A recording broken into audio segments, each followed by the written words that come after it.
할렐루야. 오늘 저희들 함께 읽으신 요한복음 8장 12절에서 20절의 말씀을 가지고 요한복음 강의 31번째 시간 세상의 빛, 생명의 빛이라는 제목으로 함께 은혜를 나누겠습니다. 초막절에 예수님께서 계속해서 예루살렘 성전에서 유대인들과 또는 예수님 앞에 있는 무리들에게 가르치시고 또 논쟁을 벌이신 이야기가 계속 진행되고 있습니다. 초막절에는 크게 두 개의 상징적인 행사가 있었는데, 하나는 우리가 지난번 때 말씀드렸듯이 물을 길러와서 성전에 있는 제단에다 물을 붓고 그 하나님께서 주신 축복, 그 비의 축복이 다시 돌아오는 새해에도 풍성하여서 내년에도 풍성한 결실을 맺기를 소망하는 그런 의식이 있었습니다. 또한 이 물의 의식뿐만 아니라 또 하나의 중요한 의식이 있었는데, 그게 뭐냐면 밤에 예루살렘 성전이 환히 빛날 수 있도록 예루살렘 성전 뜰에 불을 피우고 또 제사장들과 함께 불을 들고서 행진하는 그런 이 행사가 있었습니다. 이 행사의 의미는 무엇이냐면, 이스라엘 백성들이 광야에 지나올 때 하나님께서 구름 기둥과 불 기둥으로 인도하여 주셔서 지금 현재 그들이 거하고 있는 가나안 땅 예루살렘까지 인도해 주셨다는 것을 기억하기 위함이고, 이 일을 통하여서 이스라엘 백성들은 온 땅에 오직 하나님의 지혜, 하나님의 뜻만이 온 세상을 밝힐 수 있고 모든에게 구원을 줄 수 있는 빛이라는 것을 온 세상에 드러내기 위한 아주 중요한 의식이었습니다. 한번 여러분들 잘 생각해 보시면 되겠습니다. 온 동네에 의도적으로 불을 딱 끄고 성전에만 불을 환히 세워서 하나님의 임재의 상징을 드러내는 것, 참 상상만 해도 멋있는 모습이 아니었을까라는 생각이 듭니다. 예수님께서 왜 초막절에 예루살렘에 가셔서 유대교 지도자들과 그리고 무리들 앞에서 자기를 드러내셨을까? 바로 이 두 가지에 있는 겁니다. 생수가 되시는 예수님, 그리고 빛이 되시는 예수님. 이스라엘 백성들에게 은혜가 있었고 그 잃어버렸던 은혜가 다시 예수 그리스도를 통하여서 이 땅에 회복되어졌다라는 것을 예수님께서는 드러내기를 원하신 거지요. 요한복음에 나는 뭐뭐다, 에고 에이미, 그냥 흔히 헬라어로 에고 에이미한데 나는 뭐뭐다, 이게 몇 가지가 있다고 그랬습니까? 몇 가지가 있었다고요? 7개입니다. 뭐 물어보면은 늘 언제나 그냥 만만한 게 7 그렇게 얘기하시면 됩니다. 7이라는 숫자가 요한복음에 굉장히 중요한 숫자거든요. 이미 한번 지나왔죠. 6장 35절에 예수님께서는 자기를 뭐라고 얘기하셨냐면 기억나십니까? 나는 생명의 떡이다. 나는 생명의 떡이다. 언제 하고 이 얘기를 하셨습니까? 오병이의 기적을 베푸신 다음에 예수님께서는 자기를 생명의 떡이다 라고 자기를 소개하셨어요. 이제 드디어 두 번째 소개예요. 예수님께서 자기를 뭐라고 얘기하셨습니까? 나는 빛이다, 이런 겁니다. 나는 빛이다. 나는 빛이다. 예수님께서는 이 빛이라고 하는 이 단어를 통하여서 초막절 하나님의 구원과 인도하심과 그들에게 주시는 풍성함의 모든 것들이 예수 안에 있다라는 것을 드러내기를 원하셨어요. 이 일을 위해서는 실은 예수님의 이 빛 안에는 두 가지의 중요한 성격이 있는 겁니다. 8장 12절에 분명히 나오죠. 첫 번째는 뭡니까? 빛이 세상의 빛이라고 얘기를 하고 있고, 두 번째는 뭡니까? 생명의 빛이라는 겁니다. 예수님의 빛인데 이 빛은 어떤 역할을 하는 것이냐, 도대체 이 빛이 무엇이냐 라고 얘기할 때 예수님께서는 이 빛을 두 가지로 얘기하셨습니다. 첫 번째가 뭐라고요? 세상의 빛이다. 두 번째는 뭐라고요? 생명의 빛이다. 그러면 첫 번째 이 세상의 빛이라는 게 무슨 의미냐? 세상에 유일하게 있는 빛이라는 거예요. 세상에 도드라지게 나타나는 빛이라는 거예요. 그러면 이 세상은 어떤 곳이냐? 어두움이라고 정의를 합니다. 온 세상이 어둡다라는 거예요. 온 세상이 어두워서 분별이 되질 않아요. 어둡다라고 하는 것은 죄와 아주 깊은 연관을 가지고 있지요. 더러운 사람이든 실은 추한 사람이든 깜깜한 데 가면 보이질 않아요. 깜깜한 데 가면 분별이 되질 않아요. 죄라고 하는 것이 그래요. 다 드러나면 아주 추악한 겁니다. 다 드러나면 볼 수가 없어요. 아마 우리들 안에 있는 모든 죄가 다 드러난다면 아마 이 자리에 우리가 얼굴 들고 못 다닐 거예요. 그런데 어떻게 다니냐? 세상이 깜깜해요. 죄가 판칠 수 있도록 세상을 좀 어둡게 만드는 거예요. 그리고 나니까 오히려 죄인들이 더 기세등등하게 살아가는 거예요. 죄 있는 삶을 오히려 당당한 모습으로 살아가는 사람들도 생기는 겁니다. 근데 하나님께서는 이 땅이 어두움 속에서 죄가 계속해서 양산되어지는 것을 원치 않으셨다라는 거예요. 그래서 이 땅의 어두움을 바꾸는 존재로 하나님께서는 예수를 보내셨다라는 겁니다. 그러면 이 세상의 어둠을 바꿀 수 있는 다른 존재는 없느냐? 물론 사람들마다 이것도 가능성이 있어요, 저것도 가능성이 있어요 라고 여러 가지를 내놓을 수 있을지 모르겠지만 성경에서는 이렇게 얘기합니다. 그거는 빛이 아니다. 그건 빛이 아니다. 빛의 흉내를 내거나 빛의 샘플일 뿐이다. 진짜 빛은 오직 한 분, 누구시라고요? 예수님이시다. 예수님께서 이 땅의 어두움을 몰아내는 빛으로 오셔서 주님께서는 이 땅에 새로운 창조의 역사를 이루어 가시는 거예요. 창세기 1장 3절에 어둠 속에 하나님께서 제일 먼저 말씀하신 게 뭡니까? 빛이 있으라는 거거든요. 어둠을 주님께서 원치 않으셨어요. 빛을 통하여서 이 땅에 존재의 본질이 명백하게 드러나는 세계를 원하셨습니다. 그게 주님의 뜻이에요. 주님이 우리에게 오실 때 실은 우리는 어둠이에요. 모든 사람들이 다 어두움이에요. 내가 밝은데 주님께서 온 게 아니에요. 주님께서 나에게 손을 내미실 때 왜 손을 내미셨느냐? 어둡기 때문입니다. 얼마나 어둡냐? 우리 지난주에 봤잖아요. 요한복음 8장 1절 11절 얼마나 어둡습니까? 가늠한 여인 어둡지요. 죄 속에 있어요. 어둡습니다. 근데 그 여인을 잡아왔어요. 유대교 지도자들이 잡아왔어요. 그런데 같이 가늠했던 남자는 어디론가 보내버리고 힘없는 여자 하나만 데리고 왔어요. 얼마나 어둡습니까? 그 여자를 바라보면서 예수님 앞에 모였던 사람들이 은혜 받으려고 모여놓고선 그 손에서 주섬주섬 돌멩이 하나씩을 드는 거예요. 왜요? 그 여자를 돌로 쳐서 죽이려고. 죄 졌다고요.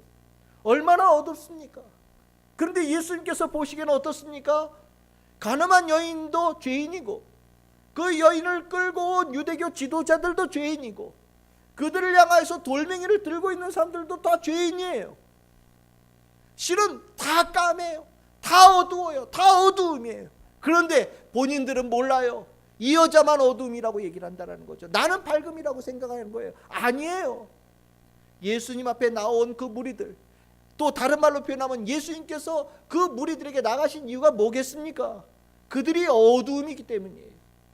어둡기 때문에 예수님께서는 그들의 삶에 빛을 주기 위해서 나오신 거예요. 예수님께서 우리에게 나오신 이유도 우리가 어둡기 때문이에요. 그래서 우리는 이걸 뭐라고 그러냐? 은혜라고 얘기를 하죠. 은혜입니다. 내가 어둡다라는 것을, 내가 어둠의 삶이었다는 것을 아는 사람들은 빛이신 예수님께서 오셔서 내 삶에 어둠을 몰아내시는 것을 기쁨으로 여기고 하나님께서 나에게 절대적으로 허락하신 은총으로 그것을 받아들입니다.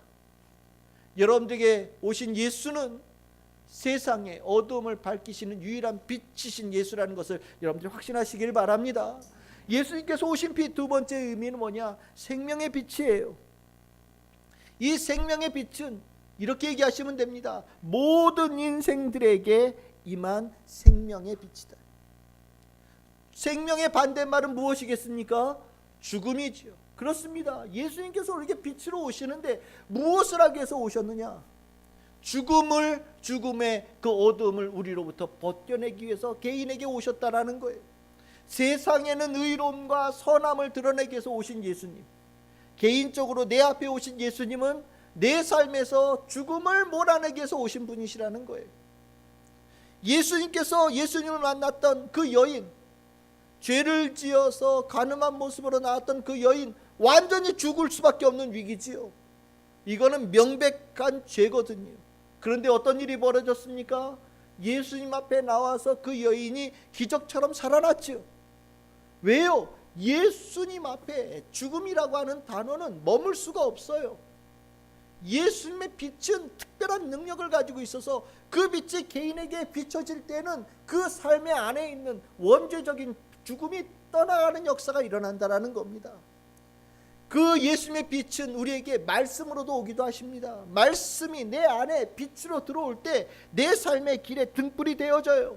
그래서 시편 119편 105절에도 이런 말씀이 있죠. 주의 말씀은 내 발의 등이요 내 길의 빛이다. 주님께서 내 삶에 들어오셔서 말씀으로 내 안을 비춰주시면 내 앞에 가는 길이 환하게 빛이 나요. 그러면 엉뚱하거나 잘못된 길로 가지 않을 수 있어요. 발이 헛디져서 낭떠러에 떨어질 일도 없고 어두운 골짜기로 들어갈 이유도 없습니다. 주님께서 주신 빛 가운데로 걸어가게 되어지면 그 가운데 우리의 저 끝에는 생명의 문이 모든 이에게 열려 있는 거예요. 주의 빛은 우리에게 그런 생명을 주셔요. 잠언 6장 23절에도 이런 얘기합니다. 대저 명령은 등불이요 법은 빛이요 훈계 책망은 곧 생명의 길이라. 주의 빛을 받아들여서 그 말씀대로 살아가는 자에게는 무엇이든 혹 그 말씀이 우리들의 잘못된 부분을 지적하거나 혹 그 말씀이 우리들의 죄악된 부분을 정죄하거나 혹시 그 말씀이 우리들의 부족한 부분에 대해서 지적할지라도 그 모든 작용을 통하여서 한 가지의 목적을 이루어가는데 그 일을 통해서 우리를 생명의 길로 이끌어 가시는 은혜가 있다라는 거지. 그래서 주의 말씀을 받아들이고 주님을 만날 때 모든 사람들이 그냥 해벌쭉 좋아서 그냥 평안함만 느끼는 게 아니에요. 누군가에게는 예수님을 만나는 것이 불편할 수 있어요. 어두운 자들 불편하지요. 죽음 속에서 죽음을 만끽하고 있던 자들은 예수를 만나는 것이 불편해요. 예수 앞에 나오면 내가 잘못된 부분을 그냥 두질 않으셔요. 분명히 그것을 지적하고 그것을 바꾸어가고 그것을 변화시키는데 예수님 목적을 가지고 있단 말이죠. 하지만 우리는 예수님께서 우리에게 빛으로 오셔서 하시는 그 일을 100% 신뢰합니다. 그 이유는요, 예수님께서 나에게 다가오신 목적은 무엇이라고요? 생명에 있기 때문입니다. 나를 살리기 위한 거거든요. 내 삶의 죽음의 세력을 몰아내기 위해서 내 앞에 나가오신 거거든요. 굉장히 중요한 거죠. 예수님은 이 땅의 그러한 존재로 세상의 어두움을 몰아내는 선한 빛으로 이 땅에 오셨고 죽음 속에 살아가고 있는 인생들을 생명으로 바꾸기 위해서 우리 이 땅에 오셔서 자기를 드러내신 겁니다. 우리에게 오신 예수 그리스도는 그렇게 귀한 분이고 감사한 분이지요. 이제 그 빛은 분명해요. 예수님께서 우리에게 무엇을 하기 위해서 오신지는 이제 드러난 겁니다. 이제 그러면 우리는 그 빛에 대해서 우리는 어떻게 반응을 해야 될 것이냐. 오늘 8장 12절에 여기에 또 하나 중요하게 얘기를 하죠. 뭐라고 얘기합니까? 나는 세상의 빛이니 나를 따르거라 라고 얘기를 해요. 나를 따르거라. 빛을 만나면 어떻게 된다고요? 따라야 된다라는 거예요. 따라야 된다라는 거예요. 빛을 감상하라고 얘기하지 않으셔요. 빛을 분석하라고 얘기하지 않으셔요. 빛에 대해서 평가하라고 얘기하지 않으십니다. 빛에 대해서 우리가 그저 감상하고 평가하고 분석하는 일은 빛에 대한 바른 자세가 아니에요. 주님께서 우리에게 빛으로 오셨을 때 그 빛에 대해서 주님께서 우리에게 이 한 가지를 원하시지요. 나를 그 빛을 따라야 된다고요. 굉장히 중요한 겁니다. 그 빛에 따르게 되어질 때 그 빛의 인도함의 축복이 있어요. 이스라엘 백성이 광야에서 길이 어디 있습니까? 사람이 다니지 않는 곳이 광야예요. 좌우를 살펴봐도 다 똑같은 곳이 광야입니다. 그런데 그곳에 구름 기둥과 불 기둥으로 하나님께서 인도해 주시잖아요. 그 인도해 주신 거 어떻습니까? 길이 아닌 곳에 길이 열려요. 어디로 가야 될지 모르는 인생들에게 가야 될 길이 보여지는 거예요. 그 구름 기둥과 불 기둥은 인생의 최고의 축복이었거든요. 이스라엘 백성들은 그래서 그 머릿속에 내 삶에 내가 그 불기둥과 구름기둥을 따랐던 그것을 머릿속에 기억하고 살아가야 된다고 모든 자신들의 자손들에게 가르칩니다. 똑같습니다. 빛이신 예수는 따라야 되는 거예요. 따라야 되는 거예요. 그럴 때 그 빛을 통하여서 주어지는 축복이 실은 우리들의 삶에 새로운 인생을 만들어가는 축복이 있어요. 말라기 4장 2절에 보시면 이렇게 얘기합니다. 내 이름을 경외하는 너희에게는, 빛을 따르는 너희들에게는 공의로운 해가 떠올라서 치료하는 광선이 비추리니 너희가 나가서 외양간에서 나온 송아지같이 뛰어리라. 억눌렸던 외양간에 갇혀있던 송아지가 자유롭게 되어지는 거예요. 얽매이로부터 풀려나는 겁니다. 갇힘으로부터 벗어나는 거예요. 주님의 빛이 우리들에게 있고 그 빛을 따라가기 시작할 때 인생에게 있는 모든 제약들이 벗어나게 되는 새 역사가 일어난다라고 분명히 약속하고 있는 겁니다. 빛은 따라야 돼요. 예수를 우리가 만나는 이유는 따라야 되는 겁니다. 예수님께서 제자들을 만날 때 주님께서 하신 말씀이 뭡니까? 나를 따라라, 이렇게 얘기하셨죠. 주님께서 모든 이들에게 만나실 때 하신 말씀이에요. 우리가 이 모습을 볼 때 참 안타까운 게 있는 거죠. 오늘 읽었던 본문의 13절에서 19절까지 보시면 유대교 지도자들이 예수님 앞에 있어요. 그런데 빛이 있음에도 불구하고 이 예수님께서 내가 빛이라고 얘기함에도 불구하고 따르질 않아요. 이런저런 핑계를 대면서 따르질 않아요. 그러면 이들이 예수가 빛인지를 몰라서 그러냐? 아닙니다. 알고 있어요. 어떻게 아냐고요? 가늠한 여인에게 일어났던 기적적인 일을 봤잖아요. 100% 죽을 수밖에 없는 여인 살려주셨잖아요. 예수님의 말 한마디에 모든 사람들이 그 권위에 눌리잖아요. 그 말씀에 가지고 있는 힘에 눌리잖아요. 설득되어지고 그 말씀의 힘을 느끼잖아요. 예수님 안에 있는 그 사랑의 마음, 혹시 돌을 들어서 그 여인을 죽일 죄를 지을까봐 그들을 향하신 그 마음도 느끼고 그 여인을 향한 예수님의 용서의 마음도 느껴서 예수를 만났던 모든 사람들이 변화되어서 집으로 돌아가는 역사를 보았잖아요. 그렇지요? 이거는 참된 빛만이 일어날 수 있는 일이에요. 그리고 20절에도 보면 예수님께서 이런 얘기 쭉 하시는데 뭐라고 얘기합니까? 요한복음에 반복되었지만 예수님의 손을 못 대요. 예수님 안에 특별함이 있는 거예요. 말로는 설명할 수 없어요. 분석할 수는 없지만 딱 느끼는 순간에 진짜다라고 하는 것을 우리들의 영혼의 깊은 곳에서 느낄 수 있는 빛이에요. 예수님은 보는 그 즉시 특별함이 드러나는 분이었어요. 그러면 이런 빛이 있는데도 왜 못 쫓아가냐? 왜 따르지 못하느냐? 교인들 중에서도 예수를 따르지 못하고 주님 앞에 나와서도 예수를 보고 따라가야 되겠다는 마음을 갖지 않고 구경하고 분석하고 평가하는 모습으로 이 자리에 남아있는 성도들도 있어요. 왜 그럴까요? 예수가 빛인 줄 아는데도 왜 예수를 따르지 못할까요? 그것은 바로 우리가 그냥 흔히 표현할 때 회색 성도일 경우에 그렇습니다. 자기의 어둠의 세계의 삶과 예수 그리스도의 빛의 세계의 삶을 섞어보려고 노력하는 사람들이 있어요.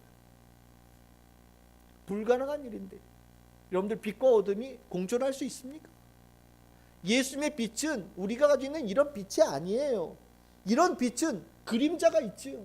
빛이 있으면 강한 빛이 있으면 강한 그림자가 생기는 법이에요. 이게 세상의 빛이에요. 근데 예수님의 빛은 달라요.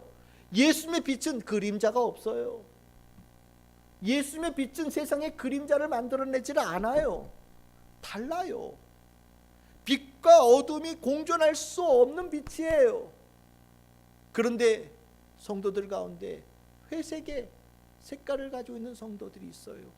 어두움의 자기의 삶과 예수 그리스도의 빛의 삶을 은근히 섞어서 살기를 원하는 거죠. 그러면 어떻게 되어지냐? 예수를 따르지를 못해요. 때에 따라서는 이런 편이 어떨지 모르지만 어둠 속에 있는 성도들도 있어요. 이 자리에 나와서도 웬만하면 귀를 열지 않아요. 웬만하면 눈을 열지를 않아요. 웬만하면 마음을 열지를 않아요. 예수님 앞에 나와서도 자신이 가지고 있는 어두움, 이 죽음의 세계가 예수로 인하여서 변화되어지는 것을 두려워하는 사람들이 있어요. 여전히 어둠 속에 있는 성도들이죠. 이런 성도들은 예수를 따르지를 못해요.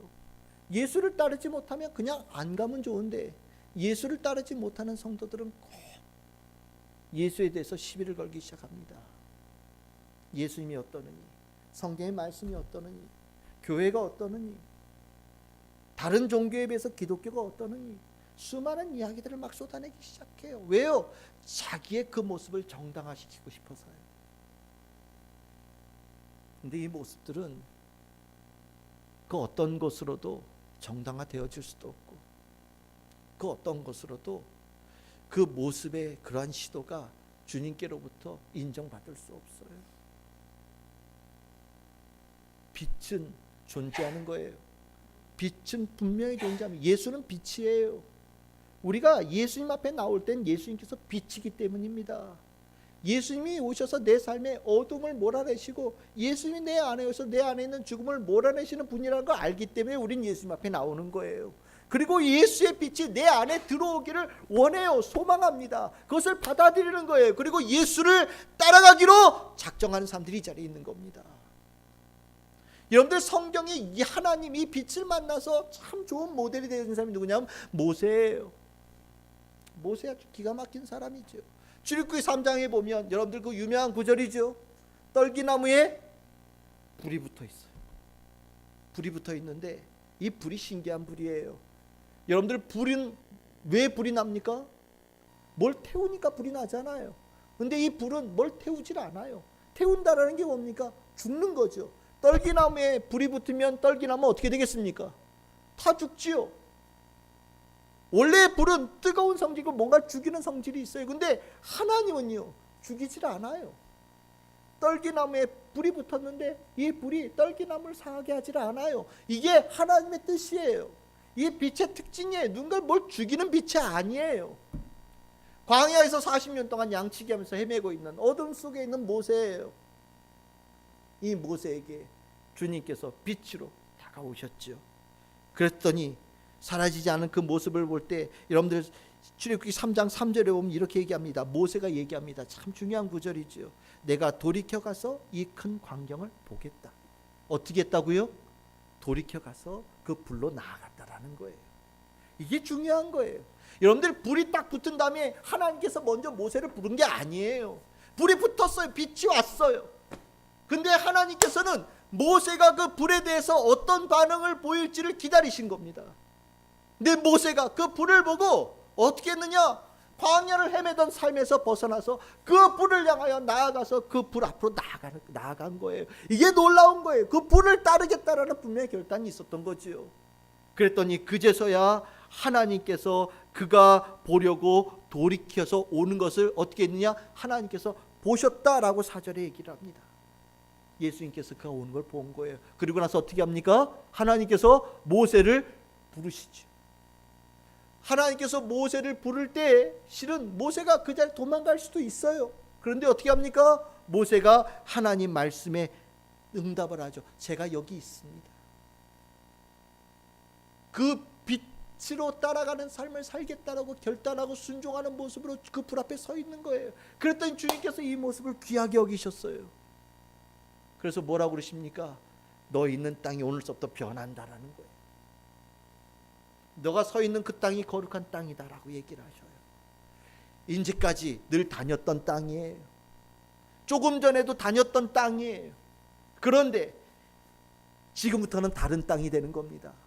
불을 향하여서 돌이키고 하나님께서 부르심에 응답하고 났더니 이제 그의 삶은 하나님과 맞닿아서 동행하는 삶이 되어지는 거죠. 너 있는 삶은 이제부터 거룩한 땅이다. 거룩은 구별되어진 거고요. 거룩은 생명의 역사가 있고요. 거룩에는 하나님의 능력이 나타나는 곳입니다. 신을 벗고서 하나님과 맞닿은 모세가 되어지죠. 그리고 나서 모세는 여러분들 6절에 보시면 이렇게 얘기합니다. 모세가 하나님 배웠기를 두려워하며 얼굴을 가렸다. 순종하는 거지요. 두려워서 피한 게 아니에요. 하나님이 어떤 분인지를 알았어요. 그 빛이 가지고 있는 그 은혜가 무엇인지를 알아요. 이제부터는 철저하게 내가 그 불 앞에 순종하고 빛에 따라가는 모습이 되겠다라고 스스로 겸비한 모습으로 주님 앞에 무릎을 꿇는 겁니다. 모세는요, 그 역사가 있었기 때문에 하나님께서 그를 통하여 어둠 속에 있는 이스라엘 백성들을 구원하는 역사를 일으키고 이스라엘 백성들의 가나안 땅이라고 놀라운 땅으로 인도하신 역사가 일어난 거예요. 이게 얼마나 중요한지 몰라요. 빛에 대하여서 바른 자세를 보인 것, 이것이 바로 모세가 가진 가장 중요한 특징입니다. 제가 오늘 이 설교는 아주 기초적인 설교예요. 아주 기초적인 설교예요. 예수님 앞에 왜 나와야 되는지 그 자체에 대한 아주 기초적인 설교예요. 오늘 여러분들에게 혹 예수가 아직 빛이라는 것을 경험하지 못한 분들이 계시다면 오늘 이 자리에서 예수가 빛이라는 것을 이 말씀을 통해서 여러분들 안에 새겨가시기를 바랍니다. 그리고 예수가 빛이라는 걸 알면서도 예수를 따르지 못하는 자로 살아가고 있다면 여러분들 그 모습은 빛을 본 자의 마땅한 모습이 아니라는 것을 여러분들이 아셔야 됩니다. 빛에 대해서는 따라가야 돼요. 예수에게 소망이 있어요. 예수에게 모든 것을 변화시키는 능력이 있어요. 우리가 광복절을 얼마 전에 지났습니다. 실은 이 땅에 큰 아픔이 있었지요. 엄청난 아픔이죠. 100여 년 전에 이 땅 아주 혼란스러운 땅이었습니다. 그런데 그 혼란스러운 가운데서도 예수께 빛이 있다는 것을 깨닫고 이 땅에 빛을 전하기 위해서 자기의 삶을 던진 사람이 있어요. 여러분들 이름 들어보셨습니까? 이수정이라는 사람 들어보셨습니까? 별명이 뭐냐? 조선의 마게도냐인이에요. 이 사람이 여러분들 조선 말기에 대원군하고 명성황후하고 이렇게 대결을 벌인 거 알고 계시지요? 대원군은 보수입니다. 명성황후는 진보입니다. 둘이서 날마다 붙었어요. 1882년에 두 세력이 붙는 가운데서 이모군란이라고 하는 큰 군사적인 일종의 정변 같은 게 일어났습니다. 민비가 거의 이 명성황후가 거의 죽을 뻔했어요. 죽을 뻔했는데 이 이수정이라는 사람이 죽을 위기에 있는 명성황후를 데리고서 충주까지 도망갔답니다. 이수정이라는 사람이 민비라는 사람을 살린 거지. 그러니까 어떻게 했냐? 완전히 총애를 받는 거예요. 그래서 어떤 일이 벌어졌냐면 1884년에 이 이수정이라는 사람이 박영효라는 사람이 일본으로 수신사로 갈 때 비공식 수행원으로 쫓아갔습니다. 일본에 가서 농업을 배우고 일본에 가서 법을 배워서 개화되어진 이것으로 의 조선의 땅이 어두운 땅을 밝히겠다라는 소망을 가지고 일본으로 건너간 거예요. 일본으로 건너가서 일본의 최고의 농학자라고 하는 츠다센이라고 하는 사람을 만났습니다. 이 사람은 일본의 농업을 완전히 신식으로 바꾼 아주 선구자인 사람이에요. 근데 이 사람이 유학을 갔었는데 유학 가서 이 사람에게 큰 변화가 있는데 그게 뭐냐면 크리스찬이 됐습니다. 크리스찬이 되어져서 일본으로 돌아온 거예요. 일본으로 돌아와서 일본에서 모든 농업개혁을 일으키는 사람이 된 거예요. 그 사람에게 이수정이라는 사람이 찾아간 거죠. 찾아가서 대화를 쭉 하는데 집에 족자가 하나 딱 걸려있는데 한자로 되어진 겁니다. 근데 한자로 되어진 걸 이렇게 읽어보는데 너무 좋은 거예요. 저 말씀이 너무 좋은 거예요. 그 말씀이 뭐였느냐? 여러분들 그 산상수훈 말씀이에요. 마태복음 5장에 복 있는 자는 이렇게 시작되어진 말씀을 쭉 있는데 그걸 보면서 마음에 감동을 느꼈어요. 그래서 저 내용이 뭐냐고 물어봤습니다. 그랬더니 그 지다생이라는 사람이 이수정이라는 사람에게 이 말씀이 뭐고 농업 배우러 온 사람인데 성경 말씀을 한참 얘기를 한 거예요. 그리고 나서 복음에 관심 있는 이 모습을 보면서 성경책 한 권이랑 그 말씀 적혀있는 족자를 이수정에 선물했다는 겁니다. 이 사람이 집에 가져가서 이걸 가져갔는데 그날 밤에 꿈을 꿨대요. 꿈을 꾸는데 어떤 사람이 책 한 권을 가지고 이렇게 나타났는데 이 책이 무슨 책입니까? 그랬더니 조선 땅에서 가장 귀한 책이다 라는 것을 얘기를 했다라는 거예요. 그게 무슨 책이겠어요? 성경책이죠. 실은 조선 땅을 빛을 바꿔보겠다고 이 땅에 새로운 역사를 이루겠다고 일본으로 유학 간 사람인데 가가지고 농업을 배우는 대신에 예수에게 빛이 있다는 것을 깨달은 거죠. 그 다음서 이 사람이 한 게 뭐냐면 성경을 번역하기 시작했어요. 일본 땅에서 성경을 번역하고 일본에서 최초로 세례받은 사람이에요. 일본에서 세례를 받고 이 사람이 지도를 넘겨봐 주세요. 이 모습이 뭐냐면 1883년에 일본에 있는 도쿄에서 전 일본에 있는 크리스찬들의 모임이 있는데 여기에 세례받고 2달 만에 간 모임에 사진 찍은 거예요. 가운데 여기 빨간색 보이십니까? 그분이에요. 그 옆에 있는 그 사람이 누구겠어요? 츠다센 그 사람이에요. 츠다센. 아까 그 농업 가르쳐 주겠다고 했던 그 사람. 저 위에 조그맣게 따로 꺼냈죠? 사진을 찍고 거기서 자기가 신앙 고백을 했습니다. 내가 예수 만나서 인생 바뀌었다고 신앙 고백을. 그래서 우리나라에 있는 신앙 고백 중에 윤치호 씨의 신앙 고백과 이수정 이분이 남겨놓은 신앙 고백이 아주 유명한 신앙 고백이에요. 그리고 나서 성경을 번역하기 시작했어요. 언해라고 하는 겁니다. 마가복음 언해. 여러분들 이겁니다. 요 사진은 저 뒤에 있는 분이 이수정이고 그 옆에 저쪽에 있는 왼쪽에 있는 옆에 있는 분이 세례 준 낙스라고 하는 선교사예요. 선교사가 세례를 준 그 사진입니다. 그 넘기면 이분이 번역을 해서 이게 뭐냐면 이렇게 성경을 놓고 옆에다 한자를 놓고 그걸 잘 읽을 수 있게끔 옆에 이두로 이렇게 한글로 이렇게 쓴 거예요. 그래서 마가복음 언해라고 하는 걸 번역을 쫙 했어요. 그래서 번역을 해가지고 인쇄를 쫙 했습니다. 그리고 나서 이 사람이 우리 조선 땅에 하나님의 복음, 예수 그리스도의 복음이 꼭 필요하다는 걸 깨달았어요. 그래서 어떻게 했냐? 미국에다 편지를 보내기 시작했습니다. 미국에다가 편지를 보내가지고 조선의 땅이 아직 복음을 알지를 못해가지고 어둠 속에 있는데 너희 미국 애들이 이 땅에 와서 복음을 전해서 이 땅을 변화시킬 수 있는 그런 은혜를 베풀어 줬으면 좋겠다. 편지를 보내기 시작한 거예요. 제발 다른데 이 조그마한 나라 너희들은 몰랐겠지만 제발 이 땅에 관심을 기울여서 선교사를 보내줘서 이 땅에 복음을 전해달라고 편지를 쓰기 시작한 거예요. 미국에 그 편지를 보내서 미국의 신문 같은 데 것이 실리기 시작하면서 미국에서 이수정이라는 사람이 유명한 사람이 되었어요. 마치 바울의 꿈속에 나타나서 마게도냐 사람이 우리에게로 건너와라 이런 것처럼 이 이수정이라는 사람이 편지 보낸 게 미국에 큰 영향을 끼쳤어요. 그래서 미국에서 조선의 땅에 선교사를 보내기로 작정했습니다. 작정하면서 세 가족을 보냈어요. 장로교에서 언더우드, 감리교에서 스크랜튼, 그리고 또 한 사람이 누구냐면 여러분들 아펜젤러. 여러분들 우리나라에 처음에 들어왔던 복음 들고 왔던 그 사람들 있죠? 이 사람들이 이 이수정이라는 사람이 편지 쓴 걸로 미국에서 파송을 받아서 조선 땅에 들어온 사람들이에요. 조선 땅에 들어오기 전에 먼저 일본에 들려서 이수정을 만나서 한글을 배우고 한국말을 배우고 그리고 뭘 가지고 왔겠어요? 이수정이 번역해온 인쇄해 놓은 성경을 보따리를 들고서 인천으로 들어온 거죠. 이수정이라는 사람이 예수 그리스도에게 빛이 있다라는 것을 깨닫고 어둠 속에 있는 조선 땅을 변화시키고 죽어가는 조선 이 민족들을 변화시켜달라는 소망을 가지고 하나님 앞에 아뢰고 자기의 인생을 드렸을 때 실은 그를 통하여서 이 땅에 완전히 새로운 역사가 일어난 거거든요. 이수정이라는 사람은 참으로 안타깝게도 1886년에 갑신정변 이후에 진보 세력이 몰락하면서 같이 처형을 당한 것으로 기록되어 있습니다.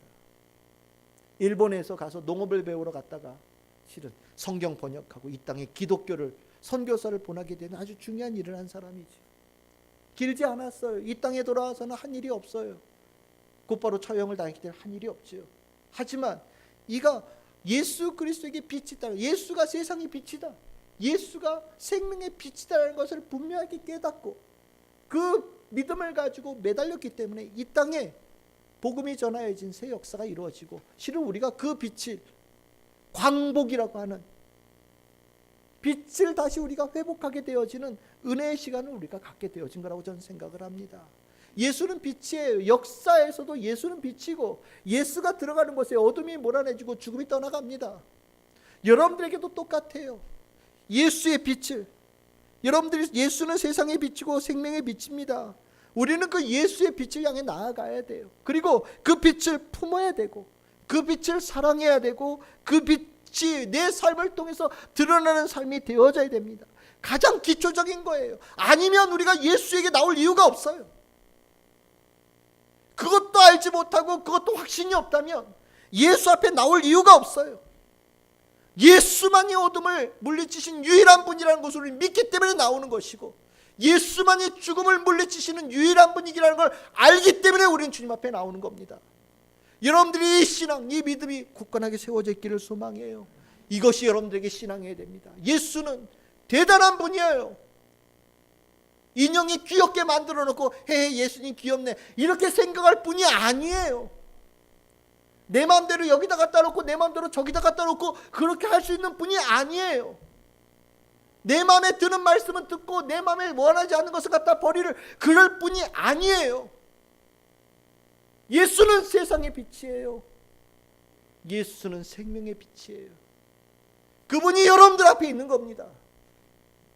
우리는 그 예수를 향해 나아갈 때 우리는 예수 안에 모든 것이 있다는 것을 확신을 가지고 믿음으로 나아가는 거예요. 어려움이 있어도 앞으로 나아가는 거고, 때로는 나를 질책하는 말씀이 있어도 그것을 내 마음에 받아들이고 회개하는 마음으로 주님 앞에 나아가지요. 예수 안에 치료함이 있고, 예수 안에 인도함이 있고, 예수 안에 풍성함이 있고, 예수 안에 모든 것이 있어요. 우리는 그 믿음이 필요합니다. 우리가 신앙생활하며 이것이 흔들릴 때 갖는 폐해는 이루 말할 수가 없어요. 오늘 예수님께서 말씀하신 나는 빛이다 라는 이 말씀이 여러분들 안에 깊이 새겨져서 이 땅을 바꾸었던 그 역사, 그 은혜가 여러분들의 삶에 풍성하게 오늘 임할 수 있기를, 여러분들의 가정에 임할 수 있기를, 여러분들의 모든 일터에 임하시기를 주의 이름으로 축원합니다. 기도하겠습니다.